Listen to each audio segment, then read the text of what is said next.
And welcome back to Zor Ka Jor T20 World Cup 2026 special brought to you by Cola Next.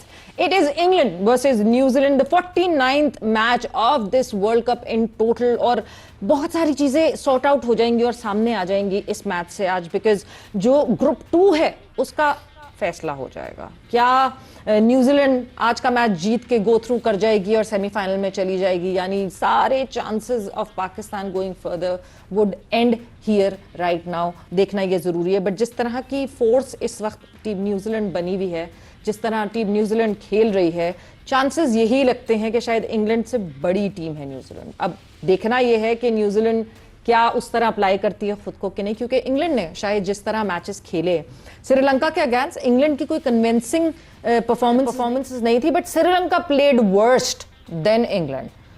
और जब हम बात करते हैं इंग्लैंड ने जब हमारे साथ खेला तो हमने भी played bad cricket against them. तो इसका मतलब ये कि इंग्लैंड कोई आउटस्टैंडिंग क्रिकेट नहीं खेल रही, मगर अपने 2 मैचेस 2 में 2 जीत के बैठी हुई है टॉप पर। सो न्यूजीलैंड चैलेंज कर सकता है।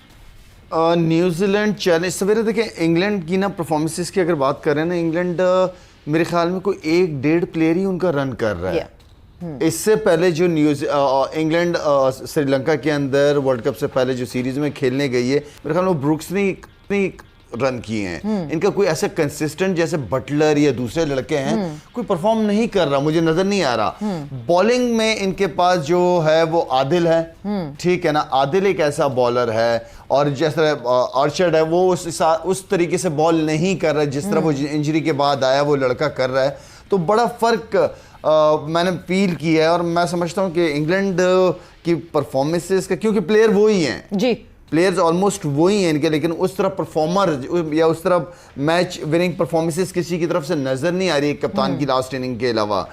बाकी न्यूजीलैंड का अगर देखा जाए तो न्यूजीलैंड, साउथ अफ्रीका, ये 2 टीमें, इंडिया, ये हर लिहाज से बड़ी ज़बरदस्त मुझे बैलेंस नज़र आती है, क्योंकि आपके पास ओपनर भी तगड़े हैं, मिडिल ऑर्डर भी अच्छा है, फिर इस फास्ट बॉलर का तो नहीं कहूंगा, लेकिन स्पिनिंग कॉम्बिनेशन बहुत ज़बरदस्त है। जो बड़े खब्बा स्पिनर भी हैं या लेग स्पिनर भी हैं, उनके अंदर जो वेरिएशंस मैंने देखी है ना वो बहुत ज़बरदस्त देखी है। स्पिन बॉलिंग को मैं बहुत इंजॉय कर रहा हूँ इन मैचेस में। तो न्यूजीलैंड हर लिहाज से वेल बैलेंस्ड टीम है इस वक्त। बिल्कुल टीम वर्क की जब हम बात करते हैं तो आसिफ साहब के टीम वर्क, जिस तरह इंग्लैंड की बात की शाहिद दें कि वहां इंडिविजुअल परफॉर्मेंस दिख रहे हैं, एक कोई बड़ी इनिंग खेल कर जा रहा है तो वो रन्स बन जाते हैं, रन्स ऑन दी बोर्ड आ जाते हैं एंड देन बॉलर्स कर लेते हैं। न्यूजीलैंड में सब चिप इन कर रहे हैं, कोई 3 से 4 प्लेयर्स हैं लगातार जो चिप इन करते हुए दिख रहे हैं, आपको टीम की तरह न्यूजीलैंड खेलती हुई दिख रही है। May be that could be an edge for New Zealand, मगर जाहिर सी बात है as Pakistani team supporter we would want कि आज वो सब चिप इन ना करें और इंग्लैंड जो है वो जीत जाए। जी हाँ, दुआ तो यही कर रहे हैं, और जब से दुआ ही किए जा रहे हैं हम लोग, मगर अल्लाह को पता नहीं क्या मंजूर है, और आई होप कि ये दुआ हमारी शायद पूरी हो जाए हम लोग। लेकिन अगर आप मवाजना करें तो बिल्कुल ठीक कह रहा है शाहिद भी, और आपने भी बात सही की कि देखिए वो लोग इतनी ज़बरदस्त स्पिन में भी हैं और पेसर्स में भी उनके पास है, और फिर लोअर ऑर्डर में इतनी ज़बरदस्त बैटिंग उनकी चल रही है कि वो ठीक बात है कि इंग्लैंड के 1-2 प्लेयर ही जो है वो कर रहे हैं, और उसके बाद जो है वो अपर हैंड बिल्कुल जो है न्यूजीलैंड का है। और मैं समझता हूँ कि अपर हैंड का मतलब ही ये होता है कि चांसेस उन्हीं के जीतने के होते हैं, बट देखना है कि आज के दिन कैसा खेलते हैं। लेकिन ये अपने आप को चेंज करते रहते हैं ना, उस लिहाज से आप देखें जैसे कि आपने अभी बटलर की बात की, इन लोगों से रन्स नहीं हो रहे हैं किसी से। मैं तो ये सोचता हूँ बटलर इतना अच्छा बैट्समैन है, एटलीस्ट जो है वो कुछ ऐसा करे कि ऊपर से अच्छे रन्स बन जाएं और फिर जो है आगे नौबत नहीं आए। जैसे कि आपने देखा, आपने उनके कप्तान का बैटिंग ऑर्डर भी उसने चेंज किया था, आपने देखा, और वो काम कर गया उनका। बट 2-3 प्लेयरों को कुछ करना पड़ेगा, बैटिंग ऑर्डर में जाके करना पड़ेगा जी। अभी आप अभिषेक की बात कर रही थी, देखिए 3-0 के बाद आपने खुद कहा था 3-0 के बाद तो सिर्फ 3-0 के बाद तो हमारे पास तो सारा ही कुछ हो जाना था।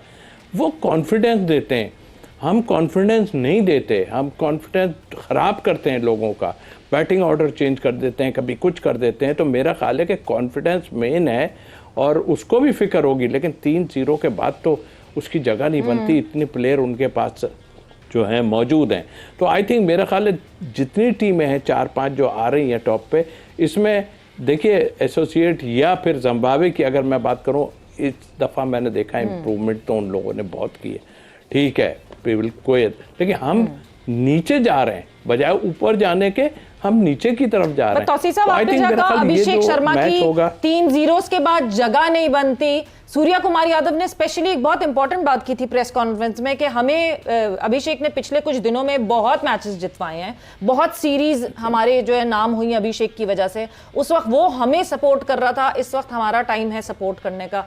दिस काइंड ऑफ सपोर्ट वो कितना जरूरी होता है कप्तान की तरफ से और एक मैनेजमेंट की तरफ से कि अपने प्लेयर को अब कर दिए ना, ठीक है जिम्बाब्वे एक छोटी टीम है कंपेरेटिवली, मगर जिस तरह की क्रिकेट जिम्बाब्वे खेलती हुई सुपर 8 में आई है, अभिषेक शर्मा के रन आना शुरू हो गए एट द राइट टाइम जब बिल्कुल वर्ज पे है नॉकआउट्स के। सवेरे एक होती है परफॉर्मेंस, जो आपने परफॉर्म कर दिया टीम को फायदा नहीं हुआ। एक परफॉर्मेंस प्लेयर की होती है कि वो उसने कर दिया, उसकी परफॉर्मेंस ने फर्क डाल दिया और आप मैच जीत गए। बिल्कुल ठीक है, एक्स फैक्टर की वाली बात, मैच विनिंग वाली, ठीक है। अब जाहिर बात है कि उसने मैचेस आपको जितवाए 3-4 क्या 5 मैचों में भी कोच ना करता ना अभिषेक को ही खिलाते हैं, बिल्कुल इसलिए कि भाई हर ऐसे जो प्लेयर होते हैं ना वो उसी वक्त करेंगे तो मैच जीत जाएंगे, ठीक है। तो मैच विनर्स कहते हैं। हमारे वाले तो आधे तीतर आधे बटेर के साथ साथ एक कंटिन्यू 30-35-40 नहीं यहाँ टैलेंटेड है, वो बीच में एक 40-35-50 कर देगा, देखा ना बहुत टैलेंटेड है, नहीं यार टैलेंटेड है खिलाओ, ये भी कर लेता है यार, ये भी कर, वो भाई जो उसका काम है पहले वो तो ले लो ना उससे। टैलेंट नेट में दिख रहा है सारा, नेट में ना 40-50 हम जब किसी को चांस देते हैं, इतना लंबा चांस देते हैं, खिलाने से पहले हम सईद अनवर बना देते हैं, किसी को इंजमाम उल हक बना देते हैं, किसी को फ्यूचर का कप्तान बना देते हैं, वो भी टीम में ही नजर नहीं आते। हमारे भी तो हम भी तो आफरीन लोग हैं। वक्त का मुकाबला फ्यूचर के कप्तान वाली मैं बात जरा भूल जाऊंगी, इसलिए मैं आपसे जल्दी से पूछ लूं।